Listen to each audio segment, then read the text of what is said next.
Hello everyone, welcome back to my YouTube channel English with बोली होली। So guys, आज और आपको एक स्टोरी देखने को मिलेगी। इससे कुछ आपको सेंटेंसेस सीखने को मिलेंगे। वीडियो को आपको ध्यान से देखना है, वीडियो को एंड तक देखना है बिना स्किप किए। और एक पेन और नोटबुक लेकर ज़रूर बैठना है। जो भी आपको इंपॉर्टेंट लगता है आपको ज़रूर नोट डाउन करना है। ओके, तो शुरू करते हैं आज का ये वीडियो। जो सेंटेंस हमारे पास में है, एक समय की बात है, राजकुमार नाम का राजा था। Once upon a time. देखिए guys, once upon a time का मतलब होता है एक समय की बात है। Okay, there was a king named Rajkumar. Named Rajkumar, नाम का या नामक राजा था। तो once upon a time there was a king named Rajkumar. Okay, उसके आनंद नाम का बेटा था। He had a son named Ananda. ठीक है, हैड। अब देखिए यहाँ पे कोई भी चीज़ पास के लिए अपन हैव का यूज करते हैं, जैसे कि आई हैव ए सन, मेरा एक बेटा है। आई हैव ए डॉटर, एक बेटी है। ठीक है, कुछ पास्ट में बोलते हैं था तो अब हैड हो जाता, हैव का हैड हो जाता है। तो he had a son named Ananda. उसके आनंद नाम का बेटा था। ओके, तो he had a son named Ananda. He had a car, उसके पास एक कार थी। ही हैड ए बाइक, उसके पास बाइक थी। ठीक है, तो इस तरह he had a son named Ananda. एक दिन उसने आनंद को बुलाया और यह बोला। One day he called Ananda and said this. One day, एक दिन। ही कॉल्ड, कॉल मतलब होता है बुलाना। ठीक है, और बुलाया तो पास्ट हो जाएगा कॉल्ड। ही कॉल्ड, उसने बुलाया आनंदा को। एंड सेड, सेड मतलब कहा, बोला। ठीक है, दिस मतलब यह है। तो one day he called Ananda and said this. एक दिन उसने आनंद को बुलाकर बोला, या बुलाया या और बोला, इस तरह या बोल सकते हैं हिंदी में। तो ठीक है, तो one day he called Ananda and said this. Okay, मेरे पुत्र, मैं बूढ़ा हो रहा हूँ। My son I am getting old. My son I am getting old मतलब मैं बूढ़ा हो रहा हूँ, या हिंदी तो कुछ भी निकाल सकते हो आप इसकी। मैं बूढ़ा हो गया हूँ, मैं बूढ़ा होता जा रहा हूँ। I am getting old. Sentence क्या था? मेरे पुत्र, मैं बूढ़ा होता जा रहा हूँ, हो रहा हूँ। My son I am getting old. Okay, मुझे नहीं लगता कि मैं अब और इस राज्य को चलाने में सक्षम हूँ। आई डोंट थिंक मतलब मुझे नहीं लगता है साहब। I am capable of running this kingdom any more. अब यहाँ सीखने की चीज़ है, कैपेबल ऑफ समथिंग मतलब कुछ करने में सक्षम होना। Okay, I am capable of doing this, मैं यह करने में सक्षम हूँ। I am capable of running. तो यहाँ पे क्या है? आई डोंट थिंक, मुझे नहीं लगता। I am capable of running, कि मैं चलाने में सक्षम हूँ। दिस किंगडम, किंगडम मतलब राज्य, एनी मोर मतलब अब और।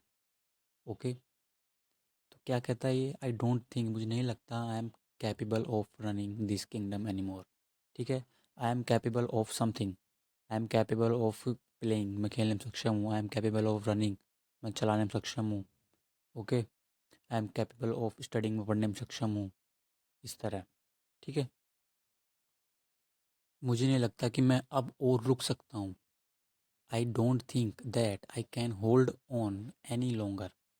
एनी लॉन्गर का मतलब भी ये होता है अब और। ठीक है, तो आई डोंट थिंक मुझे नहीं लगता। I can hold on, hold on मतलब होता है रुकना, या फिर जिंदा रहना भी इसका अर्थ होता है। ओके, तो मैं और अब और ज़िंदा रह सकता हूँ, ये बोल सकते हैं आप इसका, या रुक सकता हूँ। ठीक है, तो I don't think that I can hold on any longer. मुझे नहीं लगता कि मैं अब और रुक सकता हूँ या ज़िंदा रह सकता हूँ। ठीक है, तो होल्ड ऑन के अर्थ मैंने दो बताए, रुकना भी होता है, ज़िंदा रहना भी होता है। ओके, राजा बनने के लिए राजा को पुत्र होने से कहीं ज़्यादा करना पड़ता है, या बहुत कुछ करना पड़ता है। तो it takes a lot more to be king than just being the king, king son. मतलब कहने का मतलब है, राजा का बेटा ही होना काफ़ी नहीं है राजा बनने के लिए, उसके लिए बहुत कुछ करना पड़ता है। ओके, तो it takes a lot more to be king than just being the king son. Okay, मुझे अनुभव की आवश्यकता है और मुझे राजा बनने के लिए कौशल की भी ज़रूरत है। I need experience. एक्सपीरियंस मतलब अनुभव, और नीड मतलब ज़रूरत होना, आवश्यकता होना। तो कहने का मतलब है आई नीड एक्सपीरियंस, मुझे अनुभव की आवश्यकता है। And I need talent, talent मतलब कौशल। Okay, I need talent to be king as well. और राजा बनने के लिए टैलेंट की भी ज़रूरत है। ओके, एज वेल मतलब भी हो गया। तो अब मुझे अनुभव की आवश्यकता है। I need experience and I need talent to be king as well. Got it. इसलिए मैं अनुरोध करता हूँ कि कुछ महीने के लिए राजा बनो। So I request to kindly be a king for a few month. ठीक है, अनुरोध करता है अभी ये, निवेदन करता है, विनती करता है। So I request to kindly be a king, be a king, कि आप निम्र करता हूँ आपसे विनोदन, नम्र करता हूँ, अनुरोध करता हूँ, विनती करता हूँ कि कुछ महीने के लिए राजा बनो।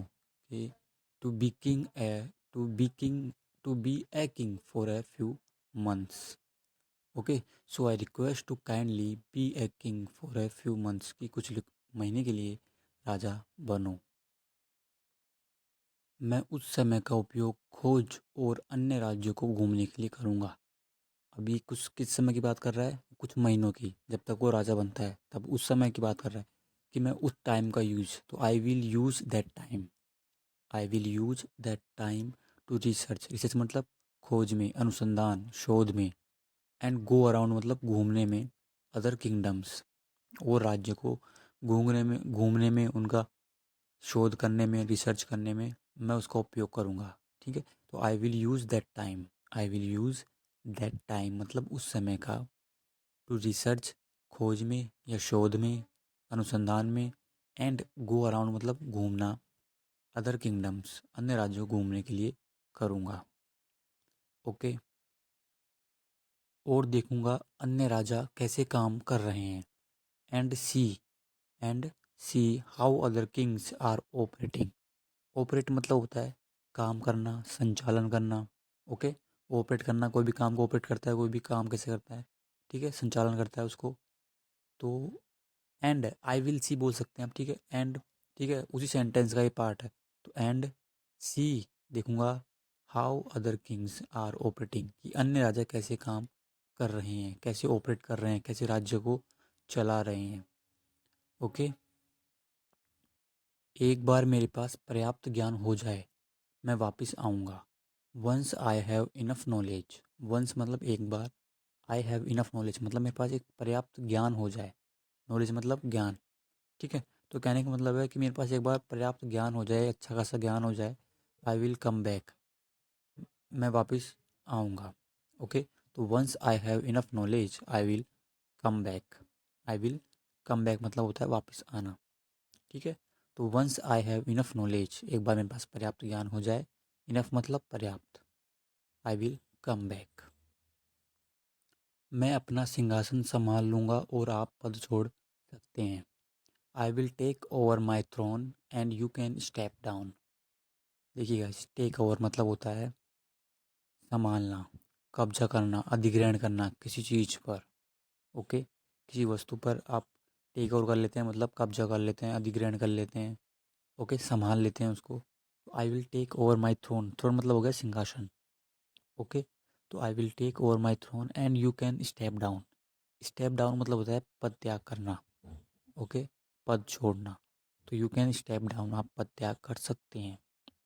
ओके, तो I will take over my throne, मैं मेरा अपना सिंहासन संभाल लूँगा, and you can step down, you can step down मतलब बताया मैंने आपको, पद त्याग करना है, पद छोड़ना। ओके, आप पद छोड़ सकते हैं। Got it. उसके बेटे ने जो कहा उससे राजा सहमत हो जाता है। The Kings agrees with what his son said, कहने का मतलब है उसके बेटे ने जो भी कहा उससे राजा सहमत हो जाता है। तो the king agrees with what his son said. ठीक है, मैं आपसे सहमत हूँ, मैं आपसे सहमत नहीं हूँ, तो I don't agree with you. ठीक है, एग्री के बाद में विद का यूज करते हैं। ओके, तो the king agrees with what his son said, उसका बेटे ने जो कहा उससे राजा सहमत हो जाता है या सहमत हो जाता है। ठीक है, राजा कहता है जाओ और जितना हो सके सीखो। The king says go and learn, the king says go and learn, जाओ और सीखो। As much as you can, as much as you can मतलब जितना तुम सीख सको। ओके, जितना तुम कर सको, as much you can. The king says go and learn, जाओ और सीखो। Go and learn as much as you can, जितना तुम सीख सको। ठीक है, तो राजा कहता है जाओ और जितना हो सके सीखो। The king says go and learn as much as you can. वो शोध करने के लिए और पता लगाने के लिए कई राज्यों की यात्रा करना शुरू कर देता है कि अन्य राज्य कैसे काम कर रहे हैं। सेंटेंस लॉन्ग है बट आपको समझना है। ही स्टार्ट मतलब शुरू करता है। ट्रेवलिंग अराउंड सेवरल किंगडम्स, अनेकों राज्य के, कई राज्यों की। टू रिसर्च, वही रिसर्च। एंड फाइंड, फाइंड मतलब पता लगाना। How other kingdoms are operating, कैसे अन्य राज्य काम कर रहे हैं, संचालन कर रहे हैं। ओके। वो पनपुरम नामक एक विशेष राज्य में पहुंचा। He reached a very peculiar kingdom named Panpuram. देखिए एक वर्ड आया यहाँ पे, पिक्यूलियर। पिक्यूलियर का मतलब होता है विशेष, एक अनोखा, यूनिक, इंग्लिश में बोले तो unique, special, weird, odd. Okay, इसे नेम्स हो सकते हैं इसके। तो विशेष, एक अनोखे राज्य में पहुंचा। तो he reached a very peculiar kingdom named Panpuram. Okay. वो स्थान बहुत सरप्राइज से भरा हुआ था। द प्लेस, द लगाया, ठीक है, बताया कौन सा स्थान है, द लगा के बताया। द प्लेस, वो स्थान, वो जगह। Was filled with a lot of surprises. Surprise आश्चर्य, फिल्ड विद मतलब भरा हुआ था। ओके। तो the place was filled with a lot of surprises, वो स्थान बहुत आश्चर्य से भरा हुआ था। ओके। तो फील्ड के साथ में विद का यूज करना है आपको, मतलब से भरा हुआ। ओके। वो यह सब देखकर हैरान हो गया कि यह सबसे कुशल राज्यों में से एक था। ही was shocked, he was shocked, वह आश्चर्य में हो गया, हैरान हो गया। टू सी, देखकर, दैट, कि it was one of the most efficient kingdoms. It was मतलब इट यहाँ पे गांव के लिए जो है, प्लेस के लिए।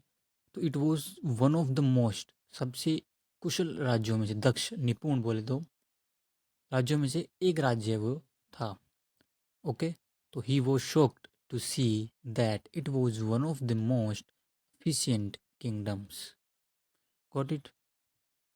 वहाँ पर एक भी व्यक्ति बेरोजगार नहीं था। Not a single person over there was jobless. Subject पूरा यहाँ पर, not a single person over there. Okay. Not a single person मतलब एक भी सिंगल व्यक्ति नहीं, मतलब सब काम कर रहे थे। ओके। तो not a single person over there मतलब वहाँ पर। ओके। तो वहाँ पर एक भी व्यक्ति, जॉबलेस मतलब बेकार, फालतू। ओके। तो वहाँ पर एक भी व्यक्ति जॉबलेस नहीं था, बेकार नहीं था, फालतू नहीं था, बेरोजगार नहीं था। तो not a single person over there was jobless. Okay guys. वे राष्ट्र के लिए योगदान दे रहे थे। They were contributing to the nation. Contribute मतलब योगदान करना, हेल्प करना, सहायता करना। ठीक है। तो दे वर, ठीक है, दे के साथ में वर का यूज होगा। ठीक है। और पास्ट कंटिन्यूस सेंटेंस है। दे वर कॉन्ट्रीब्यूटिंग, वे योगदान कर रहे थे या हेल्प कर रहे थे, टू द नेशन की। ओके। तो वे राष्ट्र के लिए योगदान दे रहे थे। They were contributing to the nation. उसने एक आदमी को देखा जो चाकू वेल्डिंग कर रहा था। He saw a man who was welding a knife. He saw, उसने देखा, ए मैन एक आदमी, हूँ जो, was welding a knife. Weld मतलब जो कोई भी आपने देखा हो, लोहार, ब्लैक स्मिथ होता है, ठीक है, लोहार जो वेल्डिंग करते हैं, उसी की बात हो रही है। तो वेल्ड करना। He saw a man who was welding a knife. उसने एक आदमी को देखा जो चाकू वेल्डिंग कर रहा था। वो उसके पास जाकर बैठ गया। He went to him and sat down. He went to him, he went to him मतलब उसके पास गया। ओके। एंड सैट डाउन और बैठ गया। ओके। तो दोनों सेकंड फॉर्म है। गो की वेंट हो गई, सिट की सेट हो गई। ओके। तो he went to him and sat down, वो उसके पास गया और बैठ गया। ओके। अब क्या बोलता है, मैं इस जगह पर नया हूँ। I am new to this place. I am new, मैं नया हूँ, टू दिस प्लेस, इस जगह पर मैं नया हूँ। ओके। अपन कई बार यूज भी करते सेंटेंस, मैं यहाँ पर नया हूँ, आई एम न्यू हेयर। ठीक है। I am new to this place, मैं यहाँ इस जगह पर नया हूँ। ओके। कृपया मुझे इस गांव के बारे में बताएं। Please tell me about this village. अब ये बोलता है कि मुझे इस गांव के बारे में बताओ। Please tell me about this village. Okay, या फिर सेंटेंस कुछ इस तरह बोल सकता है ये, I want to know about this village, मैं इस गांव के बारे में जानना चाहता हूँ। ओके, तो प्लीज़ टेल मी, ओके, मुझे बताओ, अबाउट दिस विलेज, इस गांव के बारे में मुझे बताइए। ओके, तो फ्रेंड्स आज की वीडियो में यही सेंटेंस थे एंड आई होप आपको सेंटेंस यूज़फुल लगे होंगे। तो वीडियो को ज़रूर से शेयर करिए, वो वीडियो से कुछ सीखने को मिला तो लाइक करिए एंड थैंक्स फॉर वॉचिंग।